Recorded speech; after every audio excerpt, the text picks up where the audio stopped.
Good morning sa lahat. Tara mag-layout and design na tayo ng ating prayers for the GC guys. Using cellphone tayo and docs apps ang ating application and slides apps. Yung mga kabibili lang ng CP dyan, konting pagtuturo lang to ng ating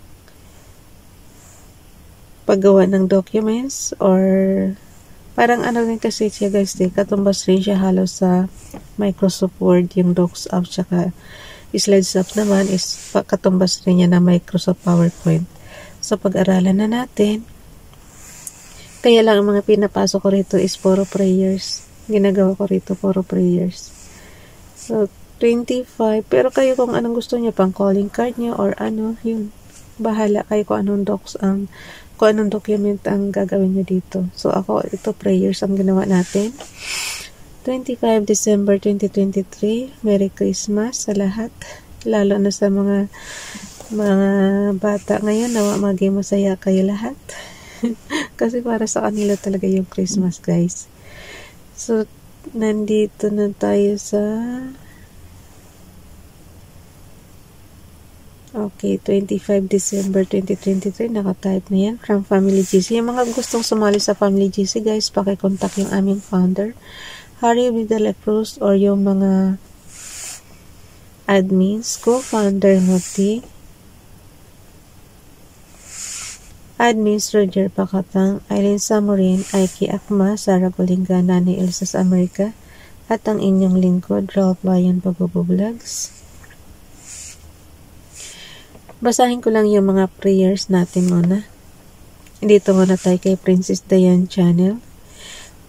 Then spake Jesus again unto them, saying, I am the light of the world. He that followeth me shall not walk in darkness, but shall have the light of life. John chapter 8, verse 12. Ito yung guys ni-celebrate ngayon, yung kapanganakan ni Jesus. So, sabi nga niya dito, nung malaki na siya, then speak Jesus. Yung malaki na to, nung nagsalita siya dito. Sinasabi ni John chapter 8, verse 12. Basahin niyo na lang guys sa inyong King James Bible.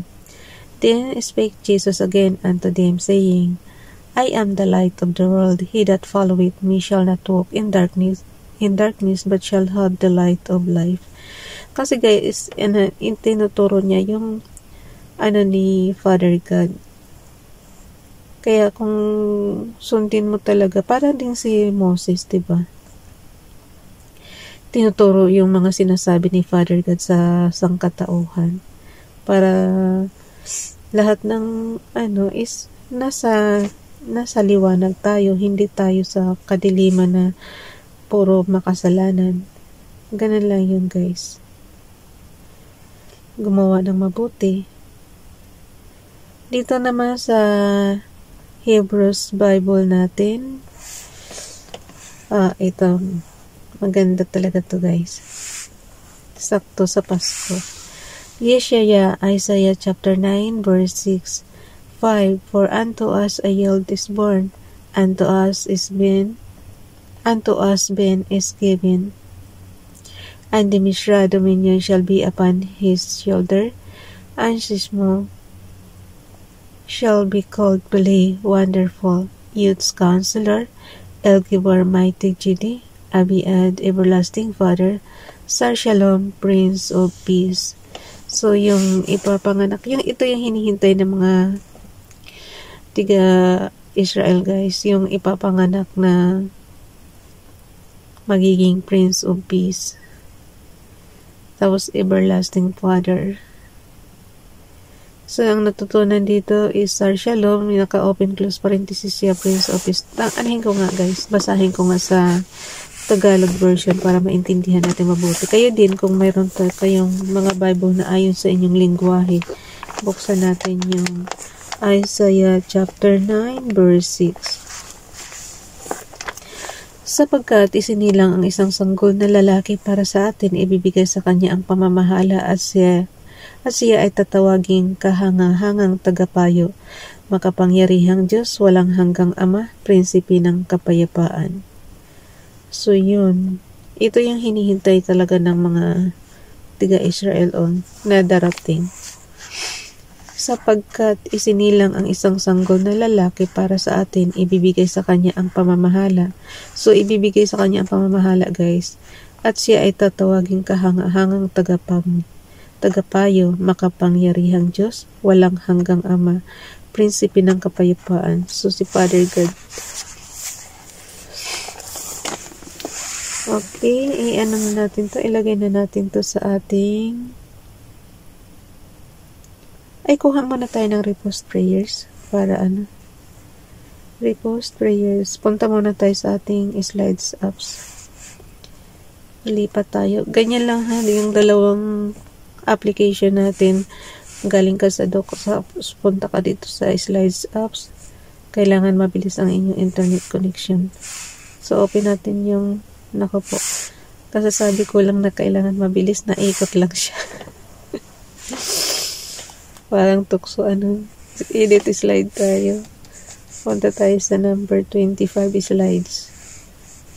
Madaling tandaan kasi Pasko ngayon.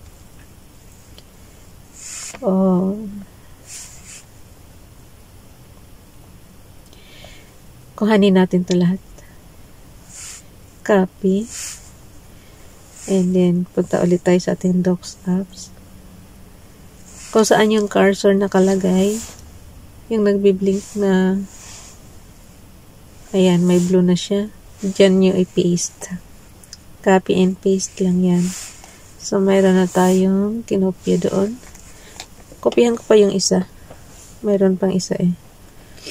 Maganda, maraming prayers. Pasko naman eh.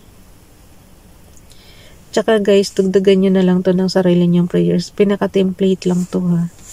Yung ginagawa natin dito, iba pa rin yung mga prayers nyo. Dagdagan nyo na lang yan. Kasi may kanya-kanya naman tayong kahilingan kay Father God eh. Hindi naman tayo talaga pare-pareho. So, kung sabi ko nga sa inyo, template lang ito.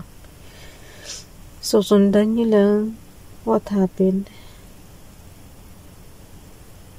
Oh, bakit ako sa 24 Kaya naman pala eh.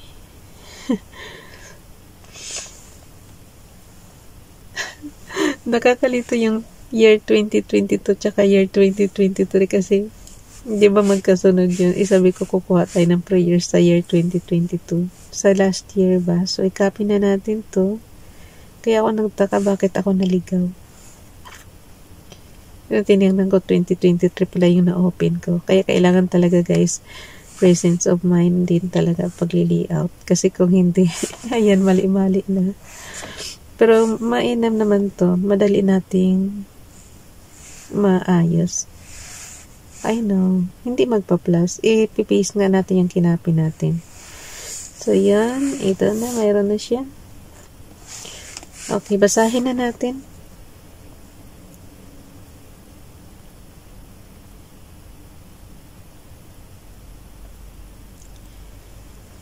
Esperanza Tentero Gutierrez, pakifollow sa kanyang Facebook account.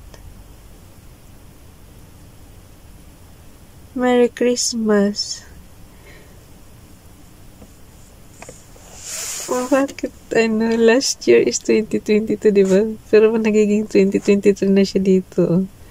Hayaan mo na lang. Siguro na mali lang yun last year. 2023 to all my family and friends. Everything that has a beginning has an end. So forget the past, plan for the future, and enjoy the moment. Cheer to your best year yet. Welcome 2023. So, dapat ganinin natin. Welcome 2024. Repost prayers nga, hayaan mo na. I-edit ko ba yan? Wag na eh. Kaya nga repost prayers yan. Yan pala yun. Okay, dito naman tayo kay Princess Diane Channel, yung kanyang repost prayers naman. Merry Christmas everyone and advance Happy New Year. Thank you so much, Father God, for all the gifts and blessings that you have given us. Have mercy on us, keep us safe and healthy and happy. In Jesus' name, Amen. So, dito naman kay Donalyn, morning prayer. Today is Sunday. Naka po. Ulitin ko to guys. I-edit ko to. Thank you Lord for a new week. Thank you for providing us. Kahapon yung Sunday. Kaya mo na i-ano ko na lang. Edit ko na nga lang. Okay, today is Sunday. Thank you Lord. Tapos palitan ko yan guys. Magiging today is Monday na yan. Thank you Lord for a new week. Thank you for providing us all the help and guidance we need. May your love and wisdom be with us. As we face another week, we are grateful every day. We praise you, God. In Jesus' name, Amen. Galing niya yan sa ano to? Notes Post Page Official. So, yan. Teka, ano ko lang to guys. I-screenshot ko lang to kasi i-edit ko yan. Wait lang ha. Ay, love. Ako na mag-ayos nito guys kasi ubos na yung oras ko. So, edit lang natin yan. Papalitan ko lang ng araw. Okay. So, punta tayo sa ating gallery. Pag nag-screenshot kayo guys, on and off button lang and low volume button.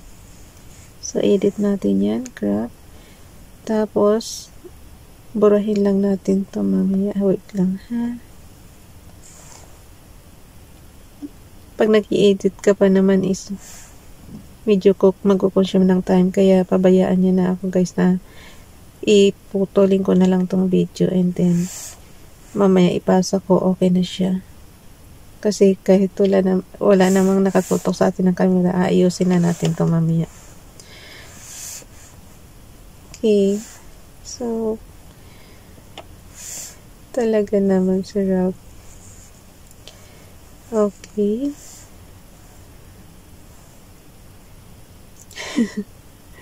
I-edit ko lang. So, edit natin. Okay. Pag magbura kayo guys, buburahin lang natin to. Okay, palitan lang natin ng Monday. So, type na natin yan. Monday. Kaya natin black. Yung kulay pa. Okay, done. Today is Monday. So, halata naman na binago ni Ralph. Okay lang.